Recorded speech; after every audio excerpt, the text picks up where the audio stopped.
À l'occasion du salon radioactif qui s'est tenu au mois d'août, le premier salon de la radio à La Réunion, je vous propose à présent de pousser les portes des fréquences les plus populaires de l'île. Vous allez découvrir un univers entièrement numérisé et animé par des vrais passionnés. 0262 99 12 00. Freedom, allô, bonjour. Avec plus de 50 fréquences locales, le paysage radiophonique de La Réunion est l'un des plus riches et diversifiés de France par rapport à la taille de son territoire. D'où l'idée d'un salon annuel lancé par le syndicat des professionnels de l'audiovisuel. Le premier salon radioactif s'est déroulé début septembre au village Bienvenue à Sainte-Marie et il n'y était pas question de nucléaire.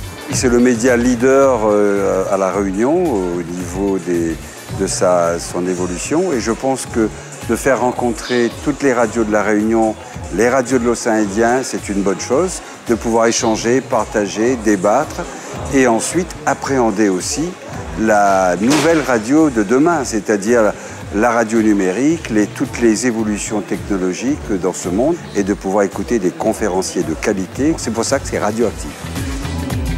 Un média consommé massivement. 8 Réunionnais sur 10 écoutent quotidiennement la radio. Au top du classement Metridom des meilleures audiences, l'indétrônable Freedom et sa programmation atypique, la libre antenne non-stop.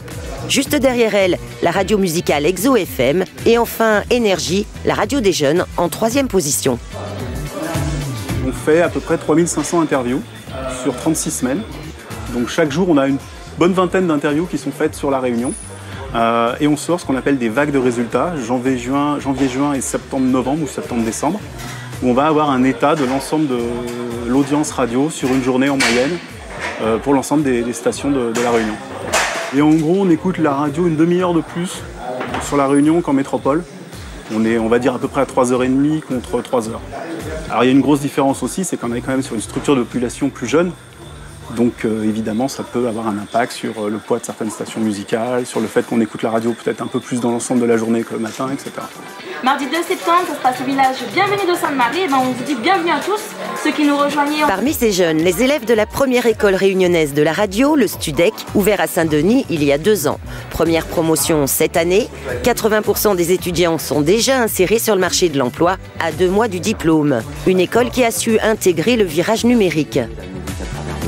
Alors papier-crayon, il y a toujours papier-crayon, mais effectivement de plus en plus ils travaillent avec des logiciels spécialisés, qui sont des logiciels qui fonctionnent dans quasiment toutes les radios. On travaille beaucoup avec les animateurs sur les réseaux sociaux aussi, parce qu'aujourd'hui un animateur, il faut qu'il vende son émission, il faut qu'il donne envie aux gens avant que l'émission soit diffusée. Il faut ensuite qu'il puisse proposer des contenus supplémentaires, complémentaires par rapport à ce qui a été dit.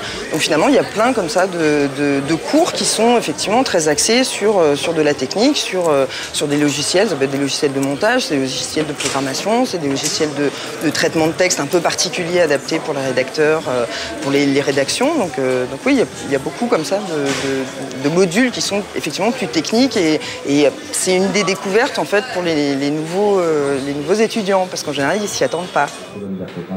Les usages de la radio sont aussi en mutation. Les moins de 25 ans l'écoutent naturellement sur leur smartphone. Les stations traditionnelles doivent prendre en compte ces évolutions. On a une radio tout le temps dans sa poche, les jeunes greffés à la main. Du coup, si on ne les accompagne pas, on les perd. Et on est obligé, donc du coup, nous, radio traditionnelle, de se développer et de fournir à ces jeunes des moyens d'écouter leur support. C'est particulièrement flagrant chez Exo FM où la moindre post sur Facebook est commentée par 500 personnes et relayée, chose que nous n'avons pas sur Chéri FM ou sur d'autres radios qui sont quand même moins orientées sur cette interaction, je dirais, sur les nouveaux médias. Le groupe H2R, Holding Réunion Radio, est l'un des principaux acteurs médias de l'île. Il détient une régie publicitaire et 4 radios. Donc c'est ici que nous gérons les radios en interne, donc Énergie, Chéri FM, RTL Réunion et Rire et Chanson. Il est aussi prestataire technique pour les moyens de diffusion via sa société Média Services Océan Indien. Ce terminal numérique peut diffuser une vingtaine de radios. On est passé de systèmes dans lesquels on avait des cartes son dans nos machines à des systèmes maintenant complètement IP où on les a remplacés du coup par des cartes réseau qui nous permettent de prendre le contrôle de nos radios, je dirais, à la volée. H2R a investi 1 500 000 € dans ce centre de modulation unique dans l'océan Indien. Pour l'amortir, elle le met à disposition de ses concurrents comme Exo FM. Ça, c'est propre à nos territoires. C'est qu'effectivement, pour pouvoir se développer sur l'activité radiophonique, il nous a fallu développer des plateformes de mutualisation technique.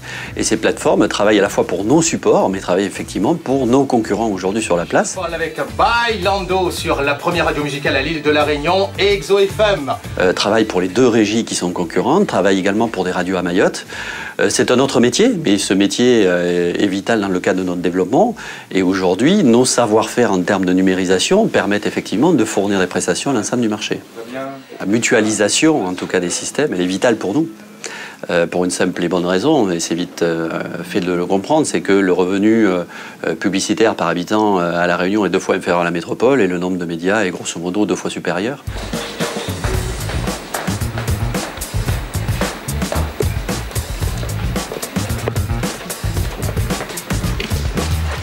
Donc dans cet endroit, nous avons au final concentré nos radios qui sont donc Énergie.